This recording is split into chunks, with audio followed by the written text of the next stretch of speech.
चार की घंटी जैसे ही बजे हर बड़ी खबर रफ्तार पकड़े, क्योंकि हम लाए हैं चार ऐसी दमदार खबर हमारे खास शो चार के चक्रव्यूह में। नमस्कार, कैपिटल टीवी उत्तर प्रदेश देख रहे हैं आप। मैं हूं आपके साथ राधिका राज। आज चार के चक्रव्यूह में सबसे पहले बात होगी पोस्टर वॉर की, जहां यूपी में एक पोस्टर ने सियासत गरमा दी है। जानेंगे विस्तार से कि ऐसा क्या है पोस्टर में जिसको देखकर अखिलेश यादव ने तंज कसा है। तो क्या है पूरा मामला जानेंगे। फिर बात होगी ईद की। ईद से पहले डीजीपी ने निर्देश जारी किए हैं, तो क्या बोले डीजीपी जानेंगे। साथ ही बात होगी यूपी के डिप्टी सीएम की, जहां दोनों ही नेताओं की ओर से सियासत गरमाने वाले बयान जारी किए गए हैं। और आखिर में बात होगी मुरादाबाद की, जहां दो समुदाय में मारपीट होने पर बवाल मच गया है। जानेंगे पूरा मामला। तो चलिए शुरू करते हैं चार का चक्रव्यूह। पहली खबर पोस्टर वॉर से जुड़ी है। दरअसल समाजवादी पार्टी के अध्यक्ष अखिलेश यादव ने उत्तर प्रदेश की योगी आदित्यनाथ सरकार के 8 साल पूरे होने पर सरकार की उपलब्धियों को बताने के लिए जारी पोस्टर को लेकर सीएम योगी पर निशाना साधा है। सपा अध्यक्ष ने इस पोस्टर से मुख्यमंत्री की तस्वीर नहीं होने को लेकर तंज कसा है और कहा कि उनके काम की तरह ही इस पोस्टर से उनकी तस्वीर भी गायब है, अब उन्हें भी वापस चले जाना चाहिए। सपा अध्यक्ष ने यूपी सरकार के 8 साल की उपलब्धियों को बताने वाले एक पोस्टर को अपने सोशल मीडिया अकाउंट एक्स पर शेयर किया। इस पोस्टर में महाकुंभ में उमड़े करोड़ों श्रद्धालुओं की भीड़ और अयोध्या में भव्य राम मंदिर की तस्वीर 8 नंबर की आकृति में दिखाई गई। इनमें ऊपर की ओर राम मंदिर है और नीचे पीएम मोदी की महाकुंभ के दौरान संगम में स्नान की तस्वीर है। लेकिन इस पूरे पोस्टर में कहीं भी सीएम योगी आदित्यनाथ का फोटो नहीं है। इस पोस्टर के साथ नीचे की ओर लिखा गया है, यूपी में विकास के 8 साल। अखिलेश यादव ने इस पोस्टर से सीएम योगी आदित्यनाथ की तस्वीर नहीं होने को लेकर तंज कसा और लिखा, यूपी में झूठे विकास के प्रचार में जिनकी तस्वीर तक नहीं लगी है वो अपने आप ही सम्मान वापस चले जाए तो अच्छा है। उनकी तस्वीर उनके काम की तरह गोल है। बता दें कि मुख्यमंत्री खुद ही इन तमाम दावों को गलत बताते रहे हैं। हालांकि आजकल सियासत की हवा में सवाल चल रहा है कि क्या सीएम योगी आगामी चुनाव में सीएम पद से दावेदार नहीं होंगे। इस सवाल को तेजी देने का काम कर रहा है ये पोस्टर। ऐसे में देखना होगा कि भाजपा इस पर क्या कुछ जवाब देती है। बढ़ते अगली खबर की ओर, जहां बात ईद की। दरअसल उत्तर प्रदेश के पुलिस महानिदेशक डीजीपी प्रशांत कुमार ने अलविदा जुम्मे की नमाज और ईद उल फितर के दौरान किसी भी नई परंपरा पर सख्त प्रतिबंध लगाने और संवेदनशील क्षेत्रों में कड़ी निगरानी का निर्देश दिया है। पुलिस प्रमुख ने निर्देश दिया है कि असामाजिक तत्वों पर कड़ी निगरानी रखी जाए, सतर्कता के लिए ड्रोन कैमरे तैनात किए जाए और दंगा नियंत्रण उपाय को पूरी तरह से तैयार रखा जाए। डीजीपी ने राज्य भर के सभी वरिष्ठ पुलिस अधिकारियों को जारी निर्देश में जोर देते हुए कहा है कि सुरक्षा व्यवस्था एक सुव्यवस्थित क्षेत्र और सेक्टर योजना पर आधारित होनी चाहिए। संवेदनशील और अत्यधिक संवेदनशील क्षेत्रों की पहचान की जाए, जिसमें मजिस्ट्रेट और वरिष्ठ अधिकारियों सहित पर्याप्त संख्या में पुलिस कर्मियों की तैनाती होनी चाहिए। उन्होंने आगाह करते हुए कहा है कि किसी भी नई परंपरा या प्रथा की अनुमति नहीं दी जाएगी और उन्हें शुरू करने के किसी भी प्रयास को तुरंत रोका जाना चाहिए। बयान में कहा गया है कि अधिकारियों को सांप्रदायिक हिंसा के आरोपी व्यक्तियों की सूची अपडेट करने और जहां आवश्यक हो वहां निवारक कानूनी कार्रवाई करने के लिए कहा गया है। यानी कुल मिलाकर यूपी की पुलिस प्रशासन पूरी तरह से सतर्क है कि ईद और नवरात्रि को लेकर। वहीं दूसरी तरफ हरियाणा में भी ईद की छुट्टी रद्द कर दी गई है, जिसको लेकर अलग बवाल मचा हुआ है।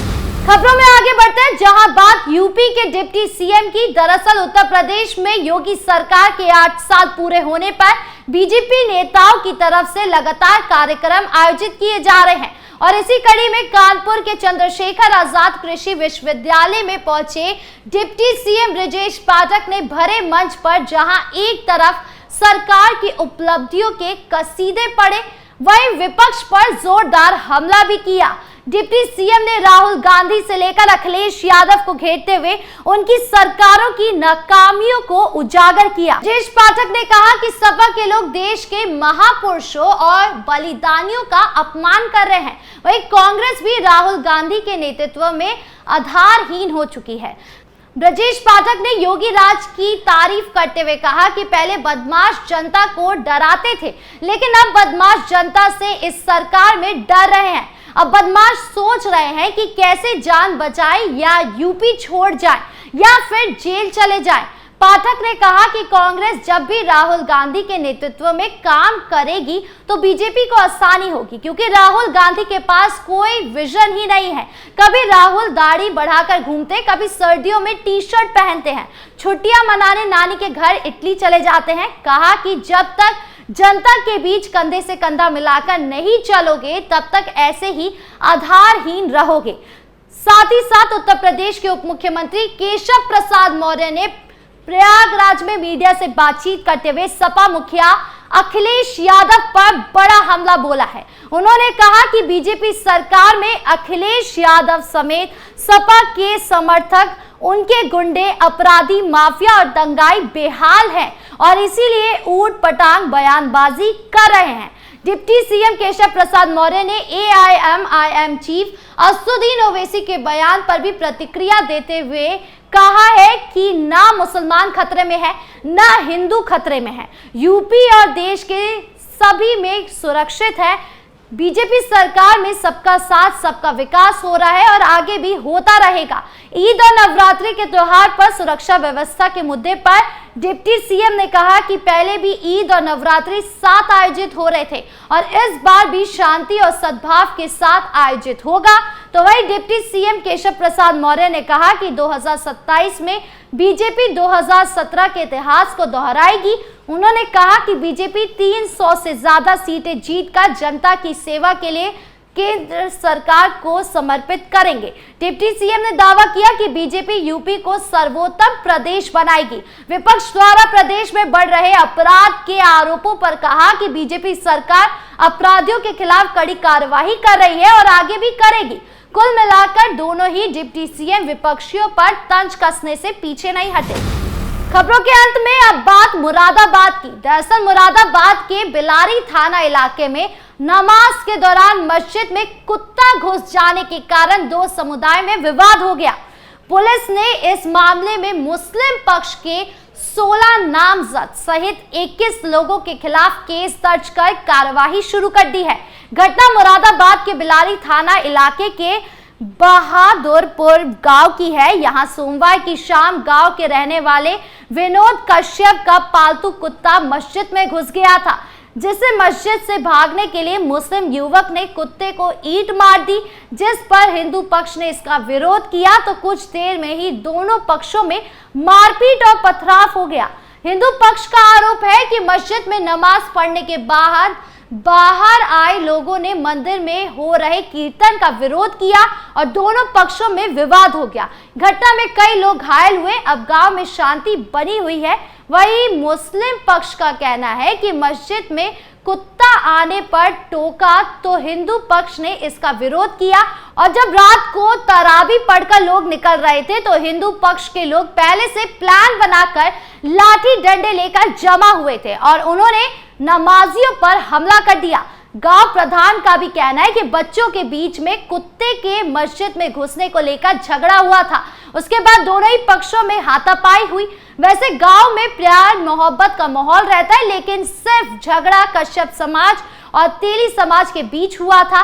हिंदू पक्ष की तरफ से मुकदमा दर्ज कराने वाले विनोद का कहना है कि गांव में पहले कुत्ते को लेकर विवाद हुआ और फिर कीर्तन कर रही महिलाओं के लाउड स्पीकर पर तेज आवाज को लेकर मुस्लिम पक्ष ने विरोध किया, जिसमें झगड़ा हुआ। हालांकि अब सिचुएशन अंडर कंट्रोल है। आपके इस मामले पर क्या राय है, कमेंट बॉक्स में जरूर बताएं। 4 के चक्रव्यूह में आज खबरों का सिलसिला यहीं खत्म करते हैं। कल फिर मिलेंगे आपसे नई खबरों के साथ। वीडियो अच्छी लगी हो तो लाइक शेयर करें, चैनल को सब्सक्राइब करना ना भूलें और देश की तमाम बड़ी खबरों से जुड़े रहने के लिए देखिए कैपिटल टीवी उत्तर प्रदेश। नमस्कार।